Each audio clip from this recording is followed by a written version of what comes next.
गुरुर्ब्रह्मा गुरुर्विष्णु गुरुर्देव महेश्वरा गुरुर्साक्षात् पारब्रह्म तस्मै श्रीगुरवे नमः।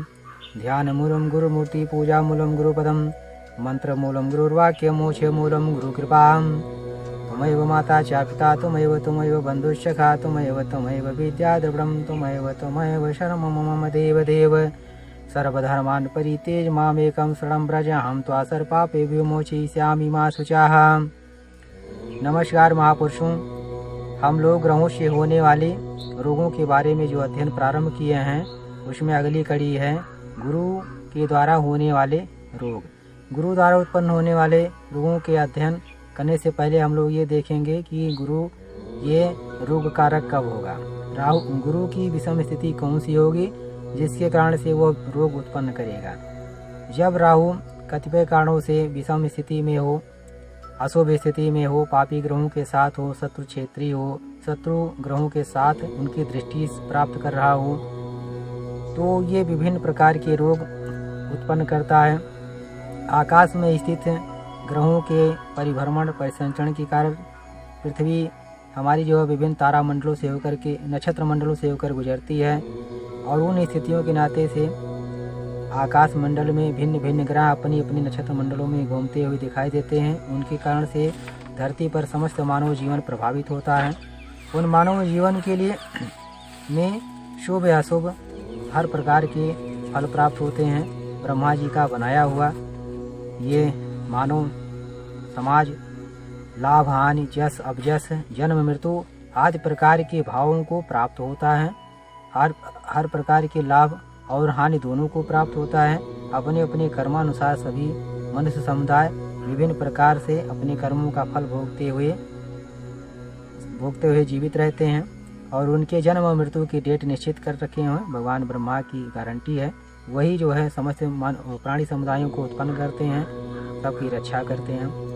तो ये ग्रहों के माध्यम से दैवयोग ये पता करता है कि किसी जातक या जातिका की कुंडली में कौन से रोग उत्पन्न हो सकते हैं जो उनके जन्म काल में स्थित ग्रहों के अनुसार परिलक्षित होते हैं। तो आइए अब हम लोग गुरु की विषम स्थिति के बारे में चर्चा करते हैं जिसके कारण से रोग उत्पन्न होता है। तो सबसे पहले हम लोग ये देखते हैं कि गुरु ग्रह की हम लोग विशेषता जानते हैं कि ये ग्रह जैसे ये जो गुरु है, गुरु ग्रह की विशेषता ये है कि वो जिस भाव में रहता है उस भाव का नुकसान जरूर करता है, क्योंकि जीव अपने स्थान का नुकसान जरूर करता है। जिस भाव को देखता है उस भाव की वृद्धि करता है। तो गुरु यदि शत्रु राशि में है, पाप ग्रहों के साथ है, गुरु की विषम स्थिति के बारे में, यदि गुरु जो है शत्रु राशि में है, पापी ग्रहों के साथ है, दृष्टिगत है, वृश्चिक जो है, ये कहने का मतलब यह है कि शनि अगर लग्न में एक बृहस्पति है, एकादश भाव में शनि है, तो शनि की तीसरी दृष्टि प्राप्त करेगा।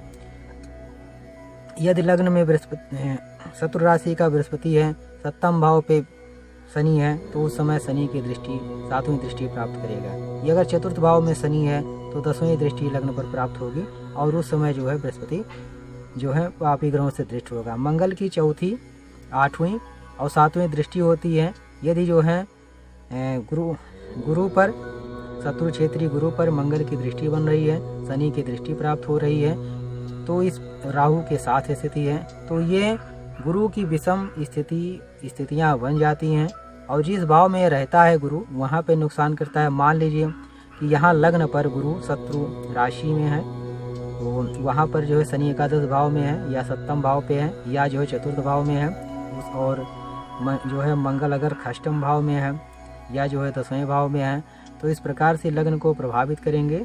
बृहस्पति चूँकि वहाँ पर एक तो वैसे ही नुकसान कर रहा है लग्न पर, और ये अन्य ग्रह हैं अगर वो भी जो है कष्ट दे रहे हैं, तो उस समय जो है जातक विभिन्न, चूँकि ये सिर जो है देखा जाता है किसी जातक के लिए, तो वो विभिन्न प्रकार के मानसिक तनाव से होकर गुजरता रहेगा।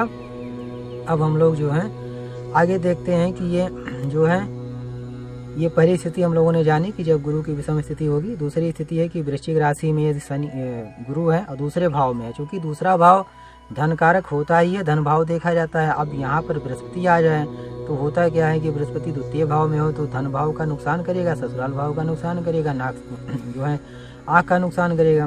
तो बृहस्पति का मतलब अगर ये एक तो वैसे ही विकट स्थिति में हुआ, तो ये जो है बृहस्पति जब द्वितीय भाव में आया और अन्य पापी ग्रहों की दृष्टि पाया तो धन भाव का नुकसान करेगा। ये ऐसी स्थिति भी विकट विषम स्थिति मानी जाती है गुरु की।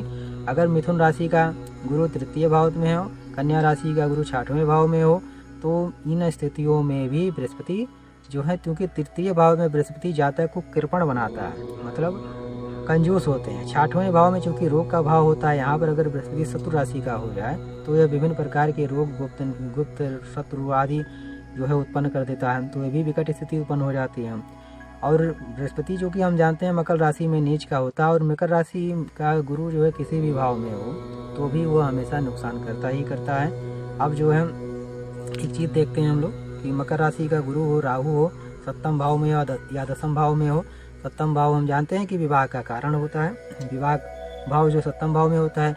अब यहाँ पर बृहस्पति बैठा हुआ मकर राशि का, नीच राशि का बृहस्पति है, और राहु साथ में बैठा हुआ है। तो राहु तो वैसे भी खतरनाक ग्रह है, ये विधवा योग, विवाह योग जो है 7वें भाव में चूँकि संबंध है, गुरु है, नीच का है, और राहु भी बैठा हुआ, तो ऐसे व्यक्ति को या तो फिर वैवाहिक सुख प्राप्त होता ही नहीं है अथवा अति नीचता को प्राप्त हो जाता है। मतलब उन्हें अनेक अनैतिक संबंधों को दर्शाता है, अनेक स्थितियाँ उत्पन्न कर देता है, जिससे बहुत दूर दूर तक स्त्री पुरुष अलग अलग रहते हैं, हमेशा जो है कटुता जीवन में भरी रहती है।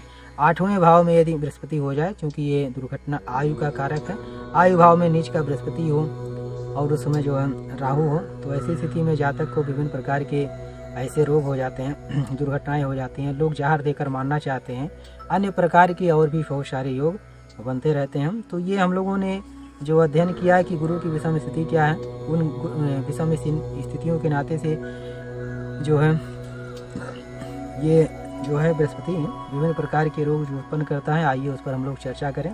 तो ये देखिए जो है बृहस्पति का जो, चूँकि जन्म काल में कुंडली में जिस प्रकार से बृहस्पति जिस स्थिति में होगा उसी प्रकार की वो रोग दोष उत्पन्न करता है। तो इनसे बृहस्पति से उत्पन्न होने वाले रोगों की अगर हम चर्चा करते हैं तो उसमें जो है गले की तकलीफ, कफ, अतिसार, गठिया बीमारी भी बृहस्पति ही देता है। कान का रोग हो, राजश्मा हो, और ये श्वास का रोग हो, लीवर की कमजोर हो, मूर्छा आती हो, मोटापा, सूजन, मधुमेह, वमन पीड़ा आदि। पूर्वजों का ऋण भी अगर बृहस्पति और राहु का अगर योग बना हुआ है तो पूर्वजों का ऋण जातकों पर रह जाता है, और ये ऋण इतना भयानक होता है कि कोई भी कार्य कर लीजिए कभी पूरा नहीं होता, हमेशा ही पाप जैसा लगा रहता है, कभी भी जो है व्यक्ति सुखी नहीं रहता, हमेशा जो है उसको एक के बाद एक समस्याएं घिरी रहती हैं। और दिमाग का शून्य हो जाना, खून का थक्का जमना, अंगों में सूजन हो जाए, रक्त संबंधी जो है संचरण में दिक्कत हो जाए, लीवर के कमजोर हो जाए, जो है पीलिया हो जाए, अन्य प्रकार की और भी बीमारियां बृहस्पति द्वारा उत्पन्न होती है। क्योंकि हम जानते हैं कि बृहस्पति जिस भाव में रहता है उसी भाव का नुकसान करता है। तो अगर वो कर्म भाव पर है बृहस्पति, मकर और राहु, तो ऐसी स्थिति में जो है जातक के कर्म तो होते ही नहीं है, क्योंकि वो लगातार होता क्या है कि एक के बाद एक कर्म बदलते रहते हैं, राहु उस पर हावी रहता है, जातक फलता है जो है कोई कर्म कर नहीं पाता, और उसकी जो है नवी दृष्टि जो है शत्रु भाव में पड़ रही होती है। ऐसे समय पे जो है शत्रु हमेशा सक्रिय रहते हैं, हमेशा कोई ना कोई षड्यंत्र करते रहते हैं, क्योंकि बृहस्पति जहाँ देखता है उस भाव की उन्नति करता है। तो अगर इस भाव को, राहु भाव को देख रहा है 10वें भाव पे होकर के, तो वह विभिन्न प्रकार के रोग, गुप्त रोगों को उत्पन्न कर देता है। ऐसी स्थिति में जातक करे तो क्या करे, इस तरह से जो है बहुत सारी रोग दोष उत्पन्न होते हैं। ये मवाद निकलना भी जो है इसी रोग जो है बृहस्पति के रोगों में ही आता है। अब हम लोग जो है अध्ययन करते हैं कि गुरु द्वारा, गुरु की जो विषम स्थिति हो गई उस पर जो रोग उत्पन्न होते हैं, उन रोगों का निवारण क्या है। तो उन रोगों के निवारण के लिए हम बृहस्पति के विभिन्न जो उपाय शास्त्रों में बताए गए हैं उसका अध्ययन करते हैं। सबसे पहले जो है बृहस्पति, यदि बृहस्पति नीच राशि का है तो उसका दान किया जाए। अब ये दान जो है, जो बृहस्पति का नीच है, ये दान बृहस्पतिवार को पीला, बृहस्पति का संबंध पीले सामानों से है, तो पीले सामानों में चना, केला आदि का दान जो है मंदिर में अथवा किसी अवसरार्थी को दिया जा सकता है। कपड़े हों और इनका दान करें। 16 बृहस्पतिवार को व्रत रखें, वैसे साल भर भी व्रत रख सकते हैं, 3 साल रखें, बहुत अच्छा है। व्रत रखें, एक समय भोजन करें, पीले चीज़ों का ग्रहण करें, पीले चीज़ों का दान करें। पुखराज, सुनैला या उपरत्न धारण किया जा सकता है रत्नों में, ये किसी अच्छे ज्योतिषी से सलाह लेकर ही धारण करने, क्योंकि जो है ये पुखराज या सुनैला जो है इनका इच्छित वजन भी होना चाहिए, इनमें किसी प्रकार का दाग, दोष, धब्बा नहीं होना चाहिए, अन्यथा ये नुकसान भी करते हैं। रविवार को छोड़कर पीपल की परिक्रमा जो है 6 माह तक करने से भी बृहस्पति जनित दोषों में निवृत्ति हो जाती है। गुरु के व्रत जप ताप अनुष्ठान आदि किया जा सकता है। गुरु के प्रतिदिन ओम ब्रीम ऋषये नमः अथवा ओम ग्राम ग्रीम ग्रौशाह नमः और शाह गुरुवे नमः, इस प्रकार से और भी जो है मंत्र हैं, ओम ग्राम ग्रीम ग्रौशाह गुरुवे नमः के मंत्र भी जप सकते हैं। पौराणिक मंत्र, वैदिक मंत्र आज कोई भी अनुष्ठान कर सकते हैं। बृहस्पति के अधिष्ठान देवता भगवान ब्रह्मा है। ब्रह्मा जी के भी मंत्रों का जप तप आदि करने से ये बृहस्पति जनित समस्त रोगों से निवृत्ति हो जाती है। आशा है जो है सभी महापुरुषों से बृहस्पति द्वारा उत्पन्न हुए बृहस्पति की विषम स्थिति एवं उनसे उत्पन्न होने वाले रोगों का जो हम लोगों ने अध्ययन किया है और बृहस्पति के जो कष्टकारक स्थिति हैं उनका उपाय करने से बृहस्पति जो है द्वारा दिए गए कष्ट समाप्त हो जाते हैं और जातक व जातिकाएँ सुखी हो जाती हैं। ये अध्याय हम लोग समाप्त करते हैं। नमस्कार।